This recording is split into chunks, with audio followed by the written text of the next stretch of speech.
First of all, I would like to thank the organizers for inviting me, and just to share with you some of my concerns. I will not be as the previous speakers.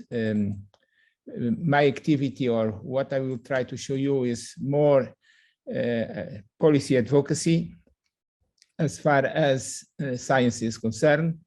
And what I will try to share with you is my concerns concerning the energy field. Is, as you said, is maybe one of the first fields that I started pioneering, working with my great professors in the past, Professor Walter Speer and Sir Neville Mott. Anyhow,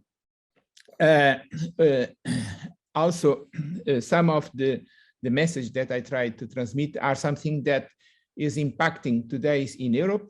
And as a member of the European Research Council, energy is something that matters. And also, as the previous speaker said, materials as the accelerator and activator of the changes of the future. Whatever we do, we need materials, and we need to see how we can design materials for our future. Saying so, let's see what we are living today. Siberia, one of the coldest places on Earth, is on fire. The Amazon, one of the wettest places on Earth, is on fire. Fires is burning across the planet here, and we need to act fast. And this means that we have no planet B, and therefore we have to see how we can promote these challenges and what is really targeting our progress towards whatever we want for the generations that will come. So this means that we have to look for what are the missions of the future. And those, as you can see, I selected 4 key messages. One is climate change, is what we can do and what are the prospects going from the Earth to the space. And of course, here, everyone knows that the impact, the waste, how we can recycle and reuse and reutilize is something that matters, and everything that we do in the future should be covered under this umbrella. The other, of course, is something that we are suffering today worldwide, is health and comfort for all. Everyone knows that diagnostic tools, the way I can prevent, and the medicine is something that should impact on us. And here we have very good examples on science. For instance, excuse me, can you, well, the slide is small. Yeah, can you put this in larger? Excuse me. Is it possible? Let me see. Yeah. I cannot. Okay, what shall we do? I will try to finish and restart again. Okay, so no, you can, yeah. Okay, no, you can just put slideshow, I think. Okay. Up. No, it does not. It does not work. Okay, it's okay. Sorry. Yeah, it's okay. Right. I don't know why, but sorry. Anyhow, anyhow, you will have my presentation and you can use it. I don't know why this happens, and what is going on here? Why is so small? Okay. Anyhow, let me go back. Let me go back. So and there is you slide so at the corner, Prof. At the corner, at the top, yours slides. You slide so. Go up, yeah. You slide so. On the top, yeah. If you go, yeah, right. Yeah, okay. Now, okay, good. Okay. Thank you. Okay. Thank you very much. Okay. Sorry for this. So indeed, we have to see what matters today, and we have problems related with health and comfort for all. This is what I've been saying, and for this we have very good impact, how science impacts on this. And I'm very proud because science impacts very much in preventing and the comfort of health. And we have 2 examples from 2 outstanding scientists that won grants from ERC. The one that related with Pfizer vaccine, and AstraZeneca from UK. Both they won ERC grants, and so this is a real commitment saying that science impacts on the quality and the challenges of our future. And the other thing that I will spend some time is about energy harvesting sources and packages for the challenges of the future ones. The energy is the central key for all type of development. Without energy, we can make any other type of development, and for this we need to select what are what we call the green sources that will impact in a sustainable future for all of us. And moreover, as a tool, and we saw somehow the previous speaker, artificial intelligence. So it means how I can use tools, software tools, computing tools, able to modeling and simulate it, and so allow us to give quantum jumps as far as our destiny, our future destiny is concerned. Of course, when we speak about climate changes, everyone knows this very figure, is that what will impact in our future? What are the actions that we have to do? And everyone knows, and I think we are very well aware that we have to create a sustainable and green future, adopting green technologies. And the other thing that is coming to our imagination is circular economy, a different concept that moves the planet. And for this, of course, we need to use green and clean technologies. And for this, what are, if I want, the rules that we should obey when we make any development? It's not just to make science per se, but is make science with the responsibility and ethics. And this means that we have to use more non-toxic, biocompatible and biodegradable materials. We have to use low-cost and simple materials processing systems. We have to use more and more flexible and nanotechnologies that will minimize the product size, so minimize the raw materials consumption, and we need substitution. This means that we need to design new intelligent materials behaving like organs. So this is what we call STEAM materials. We saw a fantastic talk before, but this is something that is challenges researchers in Europe, is how I can design the materials of the future. And this is something that we should put all our strength and efforts. And the other thing is, when you go for the materials and we look for the future, we have to look for a packaging strategy, how we can export artificial intelligence using machine learning activities, how we can promote a better education. This is something that we are now trying to raise in Europe as a new philosophy, how we can really be together and close to the brightest minds that we have in Europe and globally that are challenging with new ideas, with new concepts, absolutely disruptive, and we need to have people properly educated to serve the society of the future. This is something that does not exist in the world, and namely in Europe, and we need to have a proper educated people on the frontiers, on the borders of knowledge that universities typically are not able to supply. And of course, when we go to look for the challenges and the environment commitments, we have to identify what should be the policy, what we need to able to support all this type of activities. And in Europe, we have a structure that we call the European Commission that aims to look for what could be the challenges and what will be the benefit for the society on our future. And we elected, of course, as the name of your institute, batteries, the electrical vehicle, and so a lot of commitments we have to put on the batteries. And this is an energy source that we have to look as how we can storage energy, and I can use in a very positive way. And this means that, of course, this goes from including the architecture of the batteries. So in order to make sustainable batteries, we have to look for responsible sourcing of materials, sustainable manufacturing, circular design, repair, reuse, and recycle. And this means that more and more we have to look for substitution. We have to see what could be the actions that should promote Europe. And I'm speaking because I'm one of the administrators also of the BET Power Association in Europe, that the aim is to develop the new battery of the future. And for this, we have to put a lot of efforts in designing, in the physics that goes inside the process, and how it could be the new architecture. And of course, we have to live with the lithium, or we have to design something that is similar to lithium, because nothing is lighter than lithium. And when people starting putting barriers to lithium, I cannot understand, because lithium is a harmful material. Maybe the lowest material that we know is hydrogen.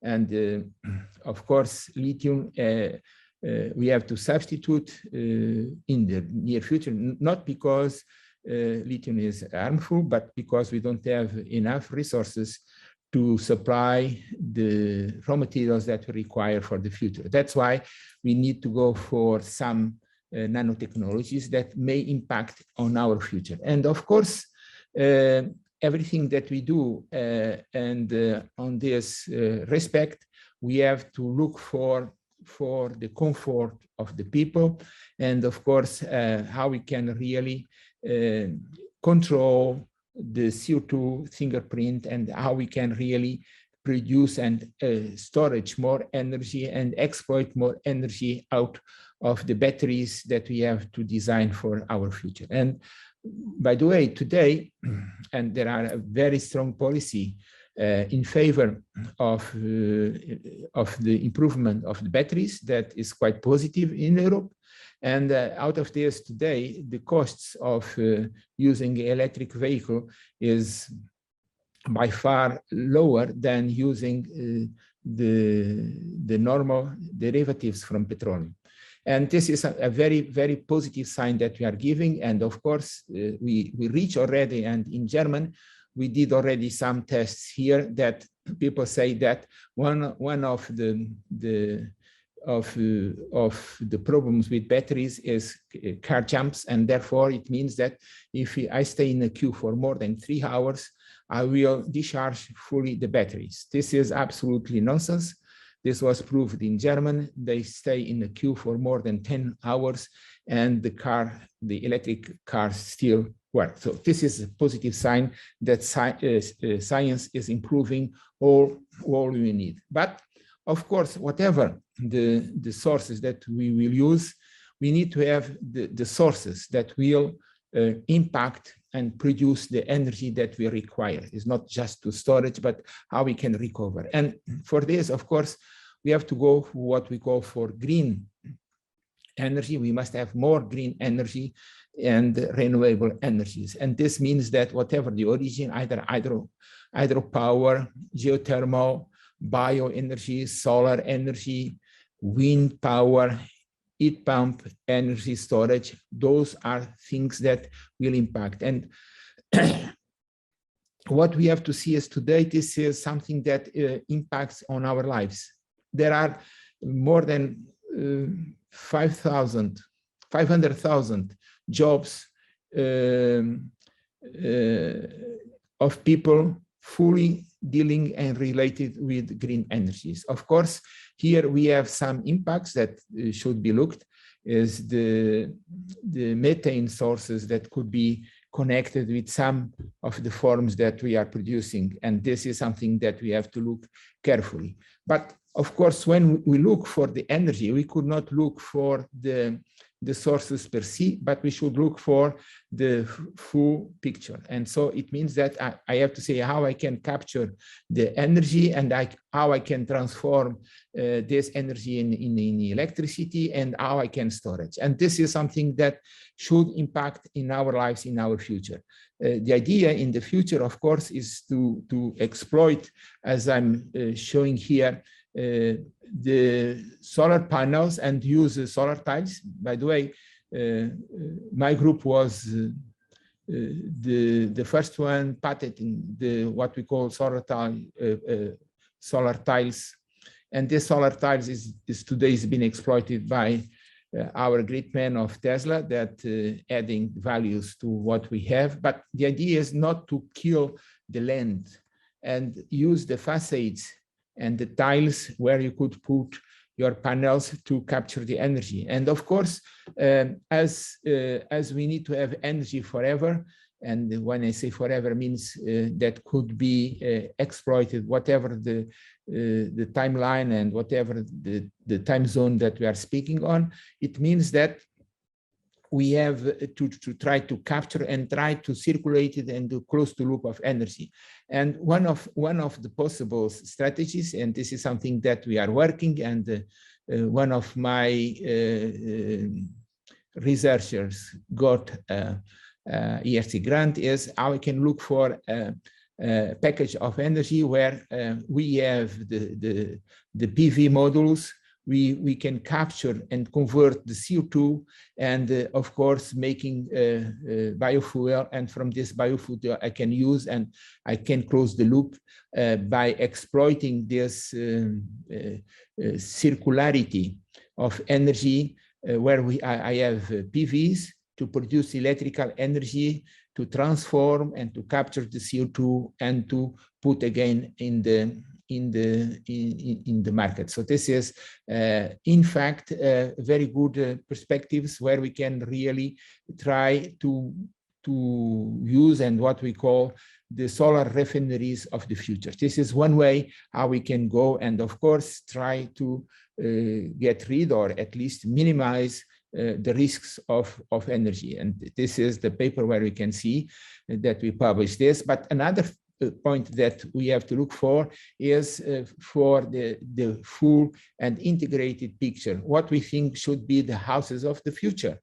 In the houses of the future, we have to use and to exploit all type of energy sources that we can go. And of course, I can use, as I told you, facades with the photovoltaics. I can capture the CO2, I can transform, and I can use for thermal electricity and also for storage of liquid fuels that I can power in on my cars, and therefore I can recirculate it completely the energy. So indeed we can close, and this is the main demand of our research today, is how we can close the loop, how I can really minimize the fingerprint of CO2, and how I can fight against this.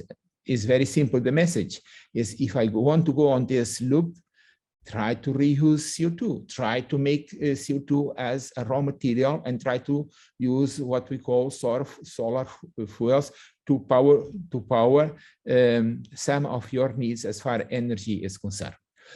This is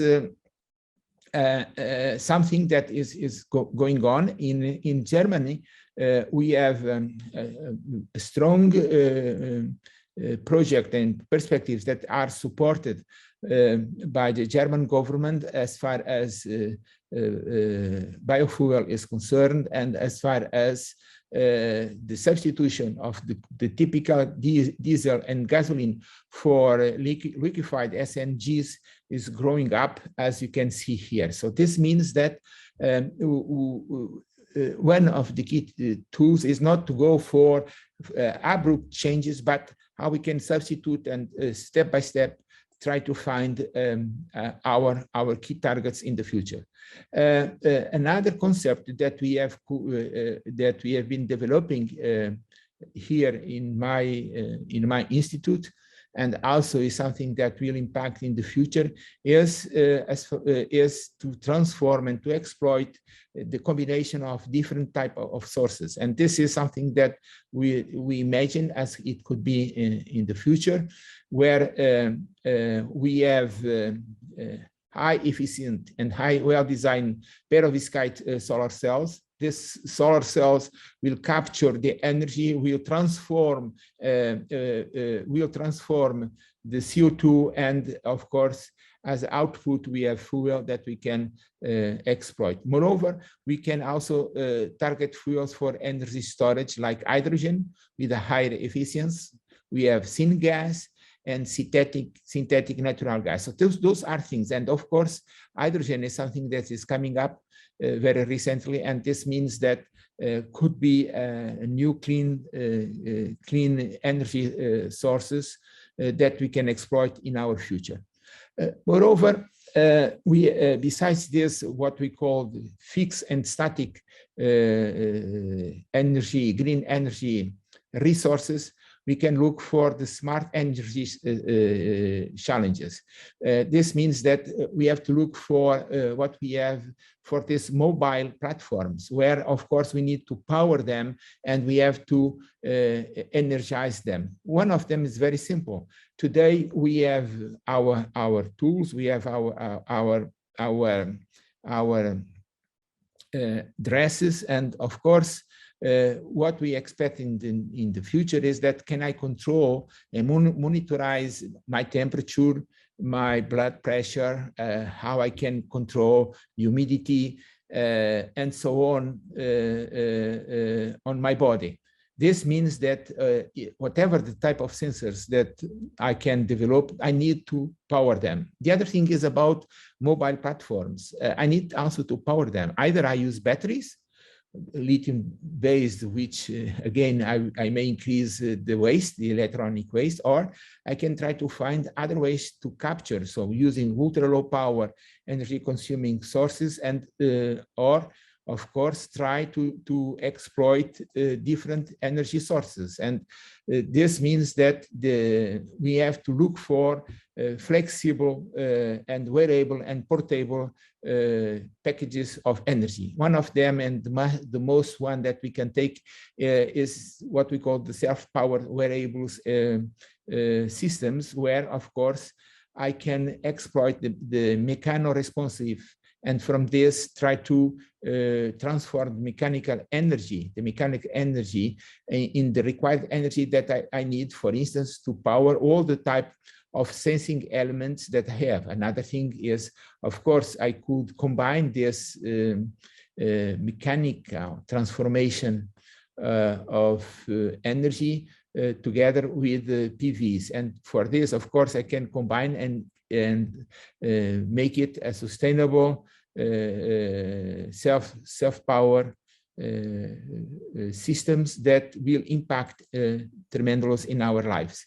And the mechanical responsive energy architecture is more and more growing, because I can use not only in the dresses that I have, but I can exploit it, the principle of piezoelectricity. Maybe the new motorways should be constructed using piezoelectric materials, and with this I can, with the cars moving on the motorways, I can produce energy more than enough to power even a small village or a full village, depending on the efficiency of the systems that I'm building. So in the future, more and more, I have to combine the different type of energy architectures, either through mechanical responsivity or through photovoltaics, capture and transform directly the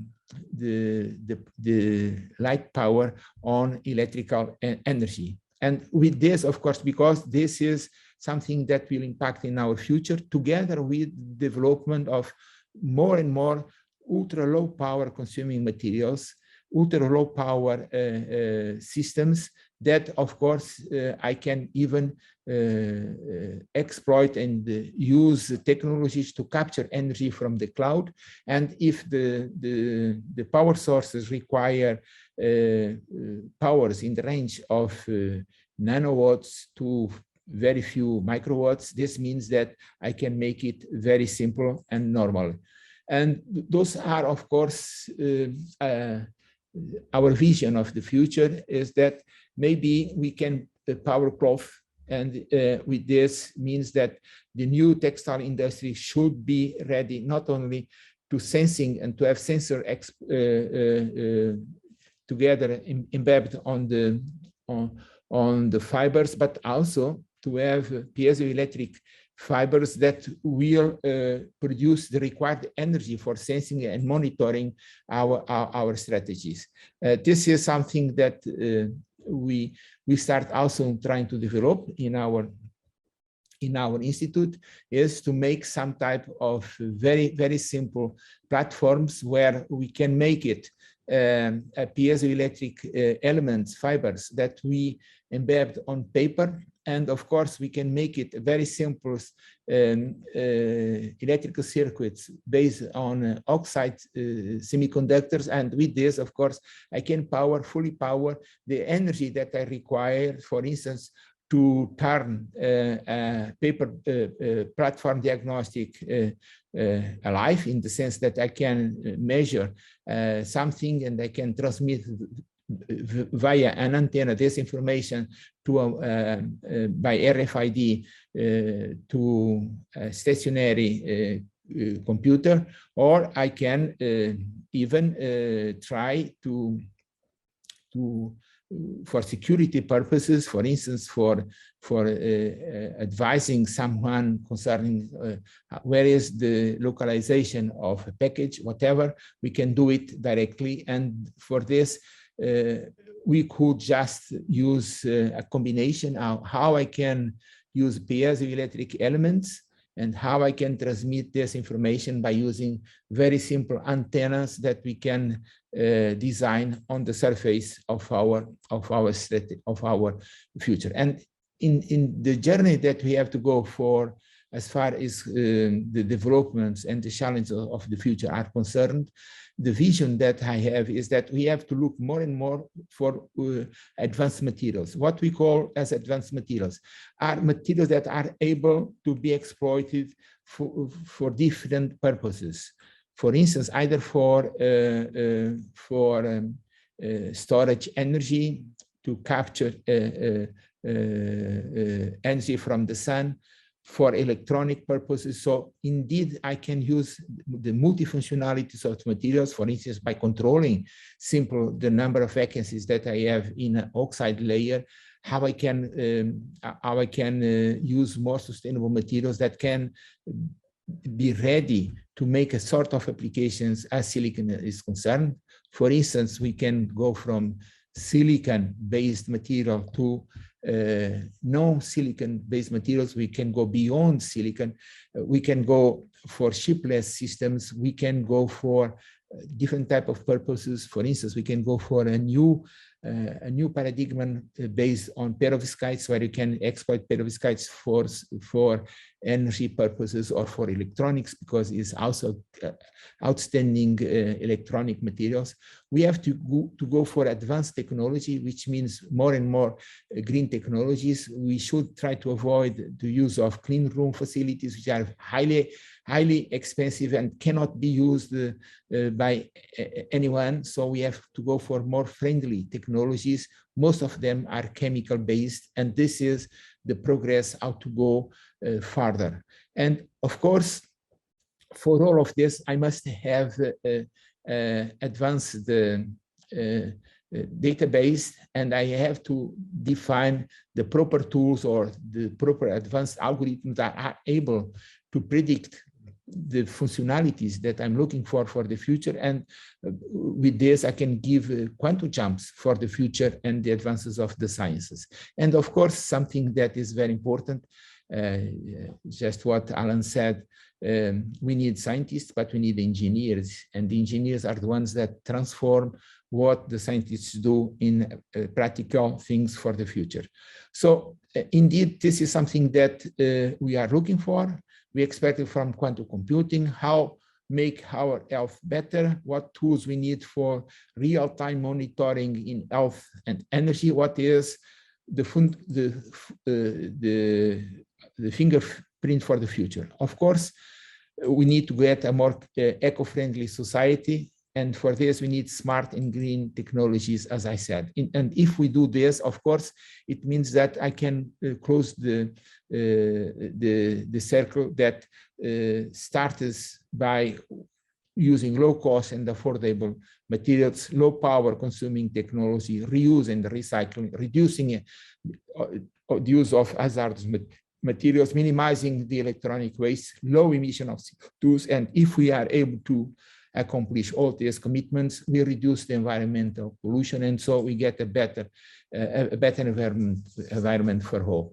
And here are a list of books that my group in power that goes from the exploitation of transparent electronics that, in fact, we are the inventors, one of the inventors of transparent oxide electronics, how I can exploit metal oxide series to solar cells and light management, which is in fact my grounds with amorphous silicon in the future. So those are, and I fully recommended this last book on nanostructured solar cells, where indeed we try to design new architecture for solar cells where we can double the present efficiency of the solar cells. This has been a very hot topic paper that so far I'm very proud. We got more than 4 million viewers of this paper. So moreover, I would like also to conclude saying that I belong also to the Nature Group, and I'm the editor in chief of a new journal that the Nature Group launched that we call Discover Materials. The Discover Materials means we want to be on the front edge of the development. The idea is to see how materials could transform the present status as far as science and technology is concerned. And moreover, of course, we want to go for creative and what the previous speaker called stupid ideas, because are in the stupid ideas that we can really challenge our future. And for all of you, I would like to conclude saying a proverb, a fantastic African proverb that we adopt in my group and in my strategy inside IUMRS, that if you want to go fast, go alone. If you want to go far, go together. Thank you very much to all of you for listening to me, and I'm open to discuss with you the prospects of development. It was not a scientific talk, but more to give you a panorama where we go and how energy is relevant for the progress and our sustainability for our future. Thank you very much.